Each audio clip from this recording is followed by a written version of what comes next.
Hello everyone, and welcome to SUNUP. I'm Lyndall Stout. Livestock producers in Oklahoma work a lot of cattle this time of year, and now is the perfect time to plan ahead for managing horn flies and ticks.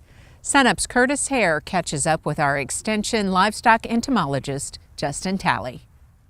With this warmer and nicer weather, cattle producers will be out working their cattle, and it's time that they need to start checking for ticks. So, Justin, what are some things they need to be looking for?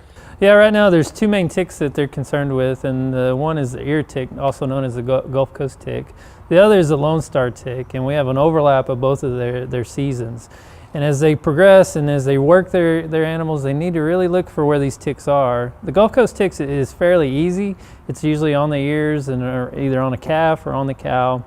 But the Lone Star tick is more inconspicuous, and it can be around the udder regions or along the brisket. As cattlemen work their cattle, they really need to look for those spots and see if they're really infested with ticks. Well, because they're not on the ears and in those places, it might mean that cattle producers might not even know that they actually have a problem. Yeah, exactly. If you just look at your animals out in the pasture, then they're not really going to be noticed. And so the best way to look for ticks is put them in a chute and what we call scratch for ticks. Sometimes you'll feel a tick before you'll see a tick, and so as that animal's in the chute or in a kind of confined area, then kind of feel along the brisket, along the udder region, and then as you feel that tick, and if you can come into some very engorged ticks as well, so that's usually an indication that you probably need to start treating. Yeah, and we know what ticks do to us as humans, but what's the impacts that ticks actually have on cattle? So there's two main impacts that we're concerned with. In ticks in general, mainly the dermacenter ticks that are going to become active as the summer progresses, and as well as some other ticks can cause production losses. Gulf Coast tick causes gotch ear, which actually makes the ears fold in, and especially on a calf where the cartilage is not as developed as say a mature cow or heifer, and so as that cartilage starts folding in, those ears will start folding in. And then, which is a significant stress, and when you think about the Lone Star tick and some of these others like the American dog tick and that come on later, we're really concerned about production. And on the production side, when we get 10 or more engorged females, so those big gray ball looking ticks, then we see production losses. And the biggest concern that we're really going into is the latter, and as we get into more of a tick season, is anaplasmosis. Well, speaking of anaplasmosis, talk a little bit about exactly what that is and how that impacts cattle. So anaplasmosis is what we call an intracellular bacteria that can be carried by ticks and both biting flies. And our biggest concern is that it affects some of our older stock, that our cow that's a really good cow that's producing a calf every year. It can get into her and cause her to either become sick or even cause her to die. And so usually what we see with this is there is a seasonality to this. And so usually August through October is when we see increased cases of anaplasmosis. The Oklahoma Animal Disease Diagnostic Laboratory usually gets more cases of anaplas coming into their lab in the latter summer months and into the early fall months. And the reason for that is because as the tick population builds, we've got more what we consider biological vectors. So you have a tick that you can pick up the anaplasmosis, Anaplasma marginale bacteria from an infected animal, and then that bacteria can actually multiply inside that tick. And so it's what we consider, it's amplifying the bacteria. And so later on in the season, as you have more ticks come on, you have more infected ticks that are amplifying that bacteria, which means they're more infective. And then later on, you also have an active horsefly season. Horsefly seasons is what we're going to consider our mechanical vector. So what we have is a anaplasmosis infected animal. The fly feeds on that animal, then it's usually a short time period within the herd. It feeds on another animal and it transmits it that way. But because of the seasonality of both ticks and flies, we tend to see more anaplasmosis coming on later on in cattle production systems.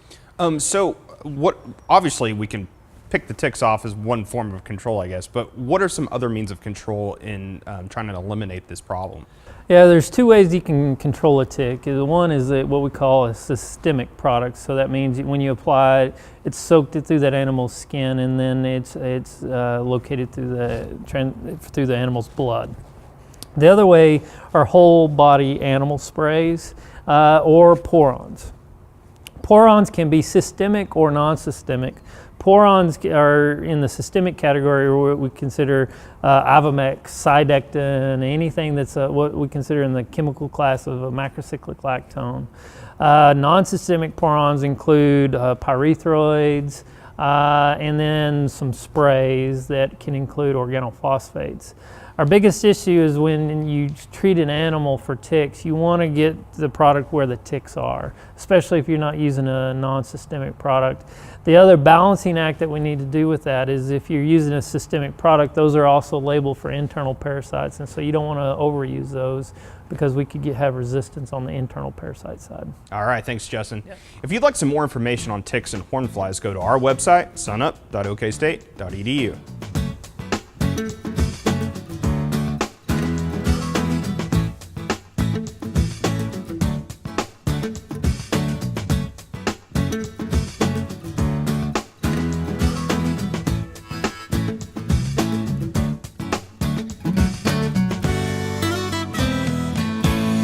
For those Oklahoma cattle producers that have spring calving herds, as we head into the late spring, early summer months, they may be considering whether they want to use creep feeding as a management practice in order to put some added weight gain on those calves this summer before they sell them next fall. Before you make the decision to put creep feeders out this summer, I really encourage you to spend some time with pencil and paper and perhaps a calculator and make sure that that particular practice would be profitable in your situation. You see, what you need to consider is the conversion rate, the amount of feed it takes to increase weight gain on these calves. If we have a situation where we've got plenty of grass, the cows are in good body condition, and they're giving basically their genetic maximum amount of milk, then the conversion rate for creep feed in those calves is going to be pretty poor. It'll probably be in excess of 10 pounds of feed for each 1 pound increase in the gain of the calves, and in many instances it may be as high as 15 pounds of feed to increase the weight gain by a pound. That's going to be pretty expensive, because if the creep feed is costing us, say, about $300 a ton, that's 15 cents a pound for the feed. And if we're got a conversion rate of 10 to 1, that's $1.50 that we're spending for each 1 pound of added gain. Now, in first glance, that may look like a pretty good deal, with calves bringing about $1.80 a pound right now. But when you consider the value of the added gain, because those heavier calves will bring fewer dollars per hundredweight than will the lighter calves, you'll have a slide in the pricing of those calves, and the value of added gain will often be only about 80 cents per pound. So we have to have the creep feeding program be cheaper than 80 cents amount of feed for each 1 pound of gain. If we have a situation where we have some real thin 2-year-olds that perhaps aren't giving as much milk as they should, perhaps we've got some drought situations where the milk production is poorer than we'd like, then yes, in that situation, we might have conversions of 5 pounds of feed to 1 pound of gain, and then that would be borderline profitable. I really encourage you to spend some time doing the math, because we've got good growing conditions. In most cases, those cows are going to give enough milk to get that calf grown out to be adequate in size at weaning time. Hey, we look forward to visiting with you again next week on SUNUP's Cow-Calf Corner.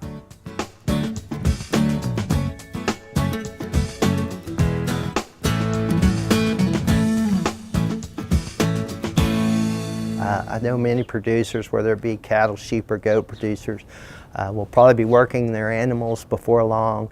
And a lot of you will be deworming your animals. And the question that I have this morning is, how do you know if your dewormer is working? Well, we do have a simple test that we can do to evaluate the effectiveness of your dewormer, and it's called a fecal egg count reduction test. And basically what we do is we take an animal, we take fecal material and do a fecal egg count on that animal. We deworm the animal, and then 2 weeks later we repeat that fecal egg count. And then we compare that post-treatment to the pre-treatment fecal, and we get a number. Dewormers should have a fecal egg count reduction test of 90% or better.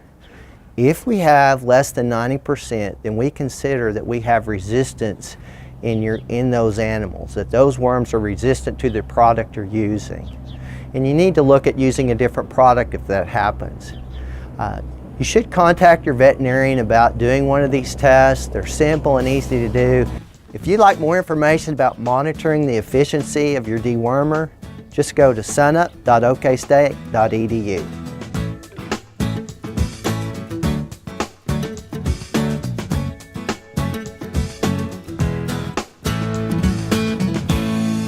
It seems like just a couple months ago, Kim, you were saying forward contracted wheat could be around $5. We're under $4 now. What's going on? Well, quite a bit's happened in the market in the last couple of months. You look at the Oklahoma wheat crop or the hard red winter wheat crop overall.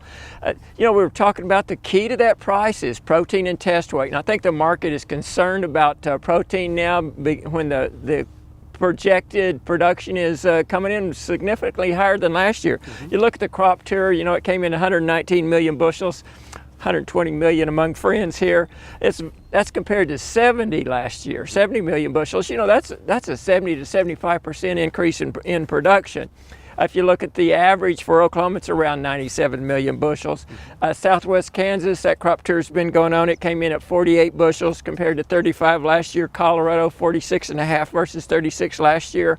So the hard red winter wheat crop in the United States right now, if it keeps going, it's going to be significantly higher. It's going to be well above average. And the protein is a question, and I think that's impacted price.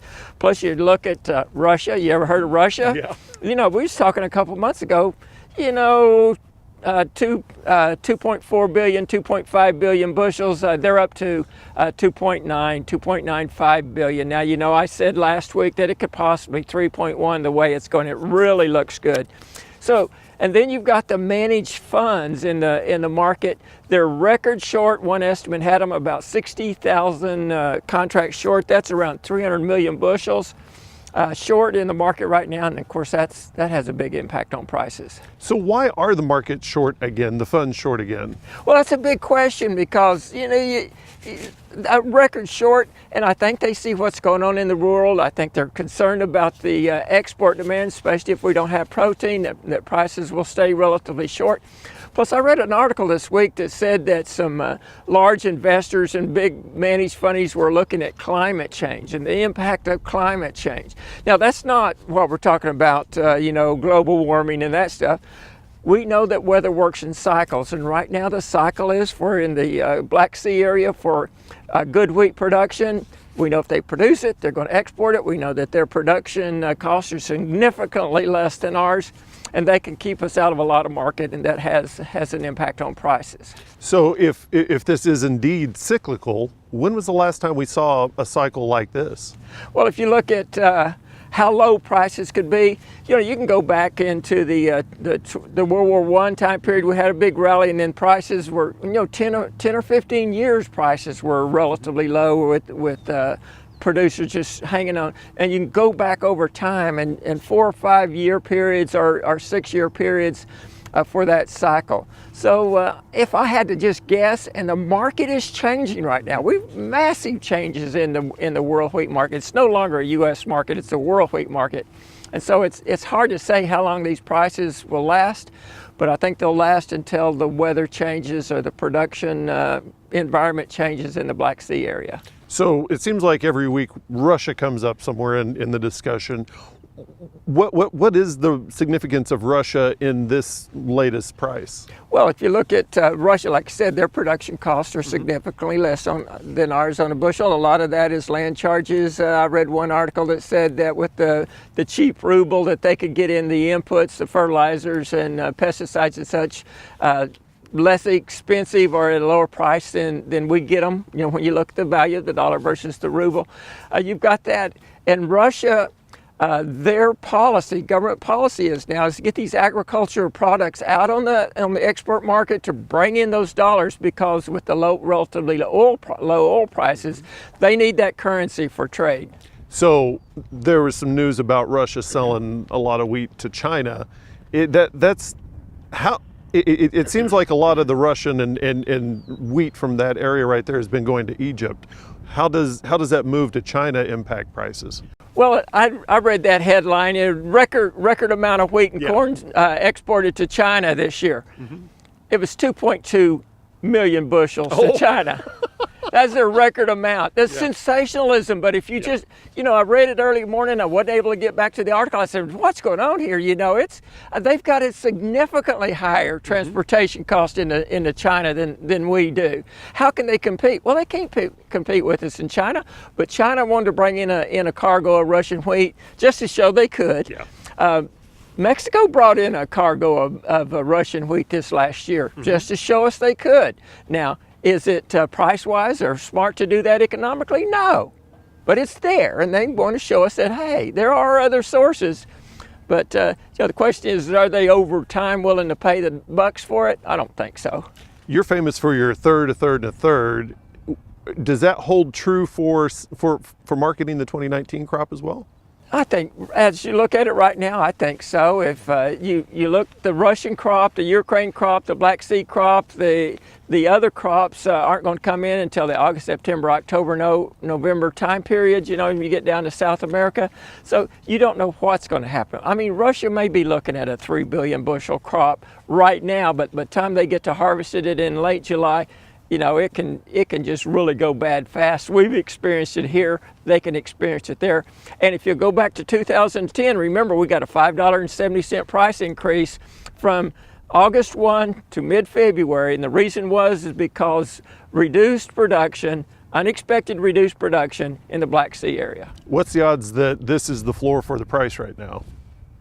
I think they're relatively high. I really do. I think we may have turned, or at least bottomed out this week. We got that July contract on KC above $5. I think that's significant, and it may just be wishful thinking, but I think we'll kind of churn our way out of it and maybe even pick up another 50 cents or so. At least that's what I'm hoping. Okay, thank you much, Kim Anderson, grain marketing specialist here at Oklahoma State University. And actually coming up on Friday, Kim will be one of the speakers at the Lahoma Field Day at the North Central Research Station near Lahoma. Along with Kim, OSU State Specialist will be on hand to answer questions about industrial hemp, cotton management in North Central Oklahoma, new herbicides in winter wheat, managing terraces, soybean populations, and a lot more. And as always, registration starts at 8:30 and the trailers roll out at 9, and the first 10 people get to sign Kim's arm brace. For more information, go to our website, SUNUP.okstate.edu.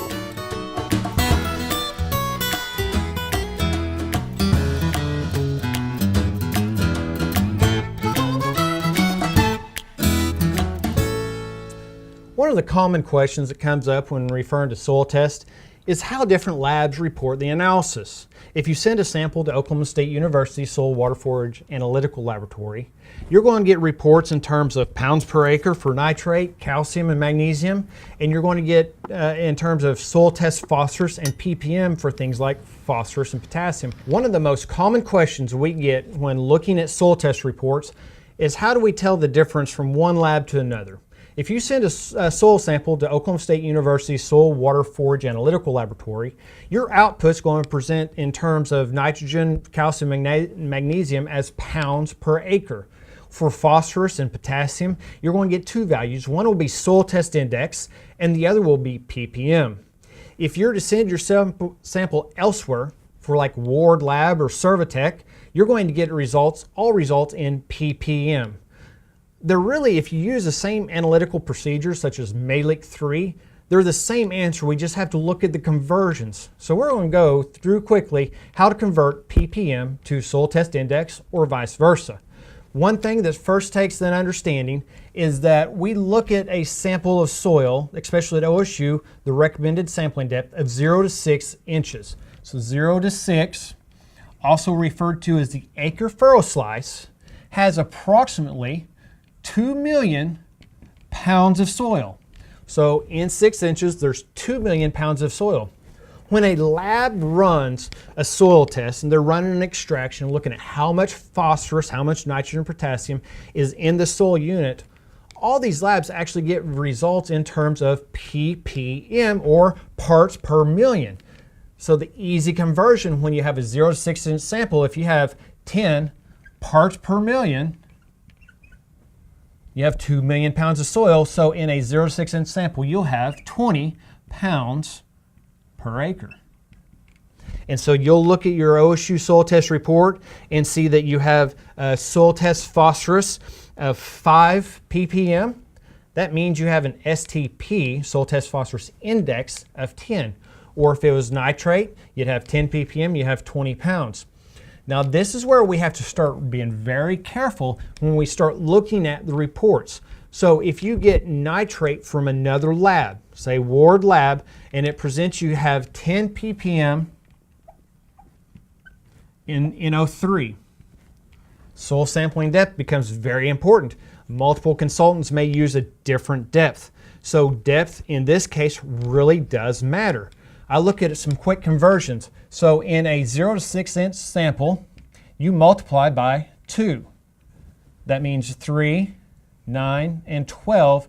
You have multiplication factors of 1, 3, and 4.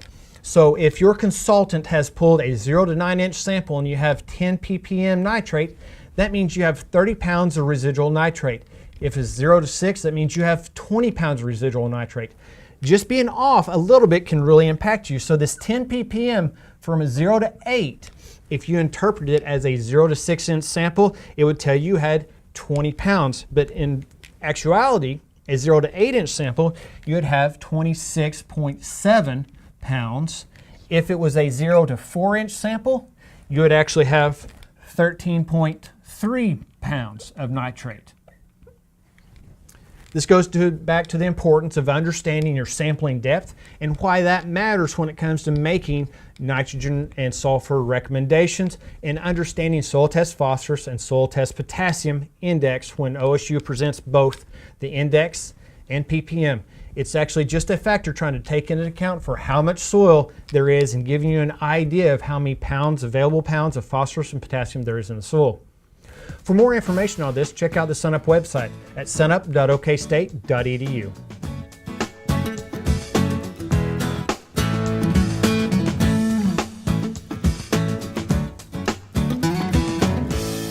Hi, Wes Lee with your weekly Mesonet weather report. This past week brought us another round of heavy rains and some of the most active severe storms we have seen in quite a while. Eventually, the weather will be clearing off and it will be time to begin our summer weed spray programs. Most herbicide labels include a range of weather parameters that dictate when the product should be applied, with wind being one of the most important factors to consider when trying to control herbicide drift. It is not uncommon to have winds in the state that are unsuitable for an application. This map from May 1st shows southern Oklahoma and the panhandle with wind speeds too high, while at the same time may be too low in the north central region to apply. Mesonet has a tool called the Spray Drift Risk Advisor that helps producers find the best time to apply products.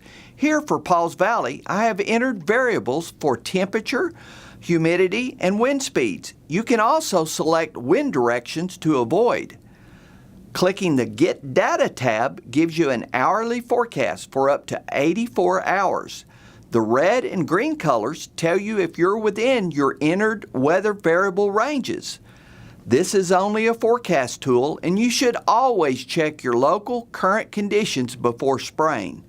Gary is up now giving us a summary of April along with a May forecast. Thanks, Wes, and good morning, everyone. Well, what a difference a day makes. We went from kind of dry across parts of the state to too much rain, all after the last day of April. As you can see from the Mesonet rainfall map for April, we went from about 9.9 inches of rain in Hobart in southwestern Oklahoma. Remember, that was an area we were worried about going into drought. No worries there anymore. And then to less of a quarter inch out in the western panhandle. So that's the area that still needs rainfall, but most of the state, a good 3 to 6 inches of rainfall, and of course in some areas 7, 8, 9 inches of rainfall in localized areas. We can see that in the departure from normal map for April from the Mesonet.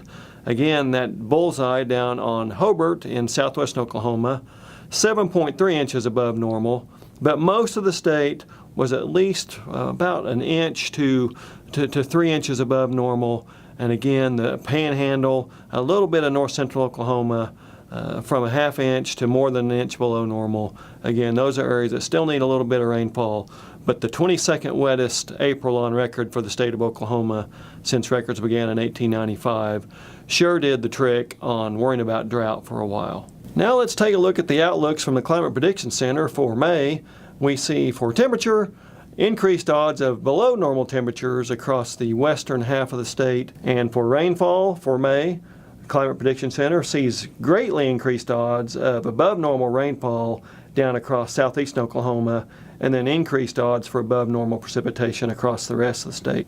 Okay, another month in the books, another month we don't worry about drought, certainly a great thing. We're now into the meat of the rainy season, May into the first half of June, so I think we're going to be okay. We just need to get our normal rainfall amounts and a little bit of help out in the panhandle.